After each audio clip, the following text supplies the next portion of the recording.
আমরা ইংলিশে কিভাবে ইমপ্রুভ করব, এটা নিয়ে অনেকের অনেক বক্তব্য, যে অনেকে আছে অনেকভাবে বক্তব্য দিচ্ছে যে আমরা ইংলিশটা এভাবে যদি স্টার্ট করি তাহলে আমাদের ইংলিশটা খুব ইজিতে আমরা শিখতে পারবো। তো আমি মনে করি কিছু ইজি মেথড আছে, এগুলো যদি আমরা ফলো করে থাকি তাহলে আমরা ইংলিশ ভাষা সহ আমরা অন্যান্য ভাষা যেগুলো এগুলো শেখার ক্ষেত্রে অনেক উপকারী আসবে, আর আমরা এই ভাষাগুলো খুব ইজি ওয়েতে শিখতে পারবো। জন্য আমি ঠিক করেছি যে 4টি মেথড যদি আমরা ফলো করি, আমি এই ভিডিওতে 4টি মেথড নিয়ে কথা বলবো, যেই মেথডগুলো আপনারা যদি ইউজ করেন, আপনারা যদি এই মেথডগুলো ফলো করেন তাহলে আমি শিওরলি বলতে পারি আপনারা ইংলিশ ভাষা শেখার ক্ষেত্রে খুবই সহজভাবে আপনারা ইংলিশ ভাষা শিখতে পারবেন, এমনকি খুব কম সময়ে, এমনকি আপনারা এই ভাষা এই মেথডগুলো ফলো করলে আপনারা খুব সহজে ইংলিশ ভাষা শিখতে পারবেন। তো চলুন কি মেথডগুলো। ফার্স্ট যে মেথডটা সেটা হচ্ছে প্র্যাকটিস লিসেনিং। প্র্যাকটিস লিসেনিং বলতে আমরা বুঝছি যে, কারণ লিসেনিংটা এত জরুরি যে আমরা আছি না যে আমরা দেখা গেছে পড়েন কোনো ব্যক্তি বা স্পেশালি কোনো ইংলিশ নিউজ বা ইংলিশ মুভি এগুলো আমরা অত ভালো করে বুঝি না কিনা, সেই জন্য আমাদের লিসেনিং প্র্যাকটিসটা করতে হবে। আমরা যত বেশি লিসেনিং প্র্যাকটিস করব তত বেশি তাদের কথাগুলো বুঝবো, স্পেশালি যারা নেটিভ তাদের কথা আমরা সহজে বুঝতে পারবো। তো চলুন কি পদ্ধতিগুলো। ফার্স্টে যেটা করতে পারি সেটা হচ্ছে অডিও বুকস। অডিও বুকস কি, আমরা বিভিন্ন বই, স্পেশাল বিভিন্ন বইয়ের দেখা গেছে যে আপনার সিডি সহ ওরা বিক্রি করে, তো আমরা ওই সিডি সহ বইগুলো আনবো, ইংলিশ বইগুলো। তো সেই সিডি ডিভিডি প্লেয়ারে আমরা ঢুকাবো, ঢুকানোর পরে আমরা এই যেই ওই আমাদের বইয়ের সাথে আমরা ওরা যেই যারা কথা বলে ভিডিও প্লেয়ারে বা যারা স্পিকিং করে ভিডিও প্লেয়ারে, আমরা অডিও বুকসটা আমরা ওইখানে সিডি সহ পাওয়া যায়, তো আমরা সিডি সহ লিসেনিংটা প্র্যাকটিস করি। এরপরে যে প্র্যাকটিসটা আমরা করতে পারি সেটা হচ্ছে টিভি সিরিজ। টিভি সিরিজ হচ্ছে টিভির মধ্যে বিভিন্ন প্রোগ্রাম আছে, ওগুলো আমরা দেখা অভ্যাস করতে পারি। টিভি সিরিজে আমরা আবার করতে পারি, কমেডি প্রোগ্রাম দেখতে পারি, বিভিন্ন কম্পিটিশনের প্রোগ্রাম সেগুলো আমরা দেখতে পারি। সেগুলো আমরা দেখা গেছে প্রতি উইকলি অনেক প্রোগ্রাম আছে, ইংলিশ কমেডি বা ইংলিশ কম্পিটিশন প্রোগ্রামগুলো, ওইগুলোও আমরা দেখতে পারি। ওইখানে যে রিয়েল কনভারসেশনটা হয় তখন আমরা ওইখান থেকেও আমরা লিসেনিং প্র্যাকটিসটা আমাদের ইমপ্রুভ করতে পারি।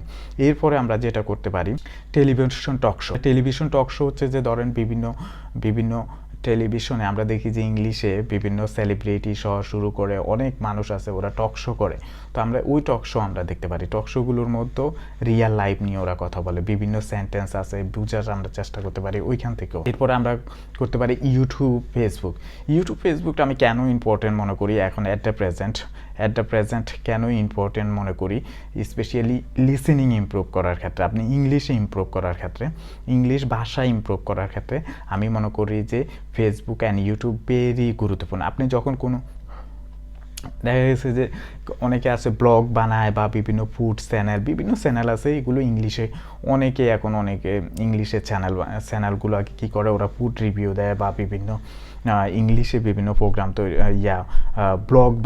ব্লগ বানায় স্পেশালি ফেসবুক ইউটিউবে। তো সেখানেও আপনি আপনার প্রোনাউন্সিয়েশনটা প্র্যাকটিস করতে পারেন, কারণ ওরাও ওইখানে আপনার রিয়েল সব কিছু আলোচনা করে, সব কিছু দেখায় ওইখানে, তখন ওইগুলো নিয়ে কথা বলে। স্পেশালি আপনি ব্লগ যারা বানায় তাদেরকেও আপনি ফলো করতে পারেন, সেটা ইউটিউব ফেসবুকে এখন অনেক পাওয়া যায়। তো সেখানেও আপনার সময় যাবে 10 মিনিট, আপনি 10 মিনিট 15 মিনিট সেখানে ইনভেস্ট করতে পারেন, তাদের ব্লগগুলো দেখতে পারেন, তারা যে কনভারসেশন করে সেখানেও আপনি আপনার লিসেনিং প্র্যাকটিসটা করতে পারেন।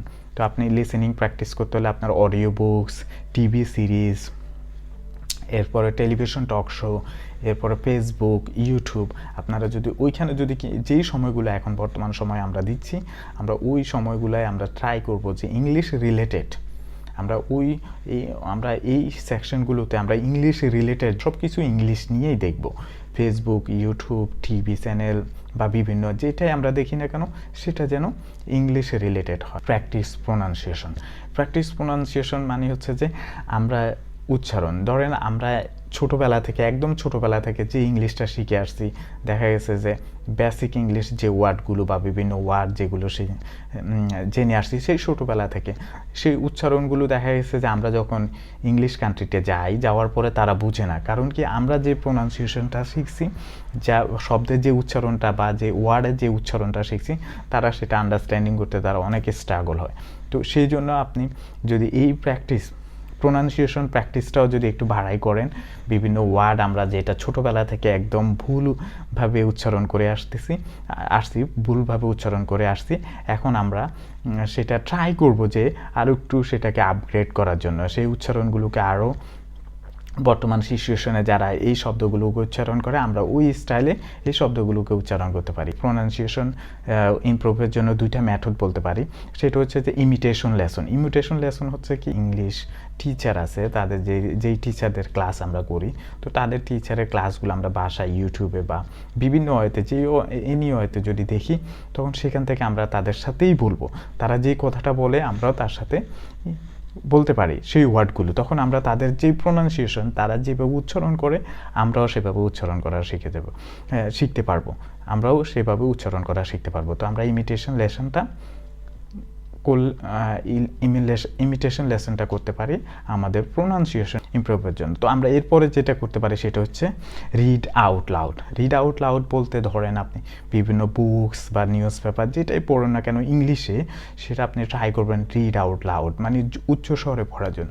যদি আপনি উচ্চ শহরে সেই বুকস বা ম্যাগাজিন পড়ে থাকেন, বিভিন্ন ওয়ার্ড আসছে, দেখা গেছে আমরা ছোটোবেলা থেকে উচ্চারণ করে আসছি একরকম, বা এখন যদি উচ্চারণ করতে যাই না, মানে দাঁত ভাঙা অবস্থা, মনে হয় যে মুখ দিয়ে বেরও হতে চায় না। তো তখন আমরা এই ওয়ার্ডগুলো যখন কি প্র্যাকটিসিং করব, আমরা যখন এই ওয়ার্ডগুলো যখন বলবো বা জোরে চিল্লে মানে একটু উচ্চ শহরে জোর করে শব্দ করে পড়বো, তখন হয়তো আমাদের এই ওয়ার্ডগুলো উচ্চারণের ক্ষেত্রে খুব ইজি হবে। তো আমরাও ইজি ওয়েতে এই ওয়ার্ডগুলো উচ্চারণ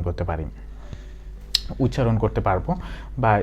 তো তাহলে আমরা কি করতে পারি, প্রোনাউন্সিয়েশন প্রোনাউন্সিয়েশনের জন্য দুইটা কাজ করতে পারি। একটা হচ্ছে ইমিটেশন লেসন, আর একটা হচ্ছে রিড আউট লাউড। তো আমরা এই দুইটি কাজ করতে পারি প্রোনাউন্সিয়েশন প্র্যাকটিস। এরপরে যে প্র্যাকটিসটা আমরা করতে পারি সেটা হচ্ছে স্পিকিং প্র্যাকটিস। তো স্পিকিং প্র্যাকটিসটা নন ইংলিশ কান্ট্রিগুলোর মধ্যে স্পিকিং সমস্যাটা অনেক মনে করে, যে দেখা গেছে যে অনেকে লং টাইম থেকে ইংলিশ স্টাডি করতেছে বা ইংলিশের সাথে রিলেটেড আছে, কিন্তু তাদের স্পিকিং করতে পারে না। দেখা গেছে 3 বছর হয়ে গেছে, 2 বছর স্টাডি করতেছে, ইংলিশের সাথে আছে, কিন্তু স্পিকিংয়ে কথা বলতে পারে না। তো স্পিকিংটা অনেকে আছে স্পিকিংয়ে ইমপ্রুভ করার জন্য, তারা অনেকভাবে ট্রাই করতেছে, অনেকভাবে চেষ্টা করতেছে, কিন্তু স্পিকিংয়ে ইমপ্রুভ হচ্ছে না, বা স্পিকিং নিয়ে অনেকের অনেক ভয়। তাদের দেখা গেছে তারা ভোকাবুলারি বা ইংলিশ নিয়ে অনেক লং টাইম স্টাডি করার পরও তাদের ইংলিশ স্পিকিং করতে পারে না, কথা বলতে পারে না। তো এই স্পিকিং প্র্যাকটিসের জন্য বা স্পিকিং আমরা দ্রুত কথা বলার ক্ষেত্রে আমি মনে করি এই দুটি সহজ পদ্ধতি যদি আমরা ফলো করি, আমি মনে করি যে আপনার স্পিকিংয়ের লেভেলটা আপনার অনেক ইমপ্রুভ হবে, একটু আপ হবে। প্রথম যে কাজটা করতে পারি সেটা হচ্ছে ফাইন্ড এ স্পিকিং পার্টনার। ধরুন ফাইন্ড এ স্পিকিং পার্টনার বলতে আপনার জন্য এমন একটা বন্ধু বা এমন একটা সঙ্গী আপনি খুঁজতে পারেন যে কিনা সে ইংলিশে কথা বলতে পারে, বা আপনি এমন একজন আপনার ফ্রেন্ড বা যার সাথে আপনি ইংলিশেও কথা বলতে পারবেন না। হাউএভার হয়তো সিচুয়েশন অনুযায়ী আপনি হয়তো ওরকম লোক পাচ্ছেন না যে শুধু ইংলিশে কথা বলে, এবং কিছু আপনি যদি নেটিভ ইংলিশ স্পিকার না পান, তাহলে আপনি এই কাজটা করতে পারেন, যার সাথেই আপনার ফ্রেন্ড, তার সাথে আপনি কিছু ইংলিশ ওয়ার্ড বা কিছু ইংলিশ সেন্টেন্স কথা বলতে পারেন, তখন আপনি সেখানেও ইংলিশ স্পিকিংয়ে ইমপ্রুভ করতে পারবেন। তারপরে আমরা যে কাজটা করতে পারি স্পিকিং ইমপ্রুভ করার জন্য, সেটা হচ্ছে যে অনলাইন ইংলিশ কমিউনিটি বলতে ধরেন ফেসবুক, মেসেঞ্জার, হোয়াটসঅ্যাপ বা আদার্স যেই সফটওয়্যারগুলো, ওগুলোর মধ্যে দেখা গেছে যে এখন ইংলিশে অনেকে আছে গ্রুপ করে তাদের সমস্যা বা বিভিন্ন গসিপ মানে বিভিন্ন গল্প করে আরই। তো আপনি English community online English community যে গ্রুপগুলো, ওইখানে আপনি জয়েন্ট হতে পারেন। তাদের সাথে আপনি আপনার ডেইলি লাইফ নিয়ে আপনি তাদের সাথে কনভারসেশন করতে পারেন। আপনার নাম, পরিচয় এগুলো দিয়ে শুরু করে কিছুক্ষণ হলো আপনি তাদের সাথে ইংলিশ স্পিকিং করতে পারেন। এছাড়াও আপনি করতে পারেন নিজে ব্লগ বানাতে পারেন ফেসবুক, ইউটিউবে। তখন আপনি সেখানে ব্লগ বানিয়ে আপনি সেখানেও আপনার এক্সপ্রেশনটা আপনি করতে পারেন, যেন আপনার স্পিকিংটা ইমপ্রুভ হয়। তো এই কাজগুলো আমরা করতে পারি। ফাইনালি যে প্র্যাকটিসটা আমরা করতে পারি সেটা হচ্ছে রাইটিং প্র্যাকটিস। এটা মোস্ট ইম্পর্ট্যান্ট। আপনি রাইটিং প্র্যাকটিসটা যদি আপনি কন্টিনিউলি করতে পারেন, তাও স্পিকিংয়ের ক্ষেত্রে, লিসেনিংয়ের ক্ষেত্রে আপনার অনেক ইমপ্রুভ হবে। দেখা গেছে যে আপনি দেখা গেছে স্পিকিং যখন করতে যাবেন ভোকাবুলারি জানা থাকা লাগে, অনেক ভোকাবুলারি আপনার মুখস্থ করা লাগে। তো আপনি অনেক ভোকাবুলারি জানা বা মুখস্থ করা এগুলো করতে হলে আপনাকে রাইটিং প্র্যাকটিস করতে হবে। যখন অনেক বেশি বেশি রাইটিং করবেন তত আপনার ওয়ার্ড ভোকাবুলারিগুলো মুখস্থ থাকবে, আপনার রাইটিংয়ের স্পিড বাড়বে। এরপরে আপনার আরেকটা জিনিস এই ক্ষেত্রে হবে, রাইটিং আপনার বিভিন্ন ওয়ার্ড আছে, আপনি যখন রাইটিং করতে যাবেন তখন আপনার স্পেলিং বানানটা ভুল হয়, অনেক ওয়ার্ডের অনেক শব্দের বানান ভুল হয় যখন আমরা রাইটিং করতে যাই। তো আমাদের সেটাও আমাদের অনেক দূর হবে আমরা যদি রাইটিং প্র্যাকটিসটা করি।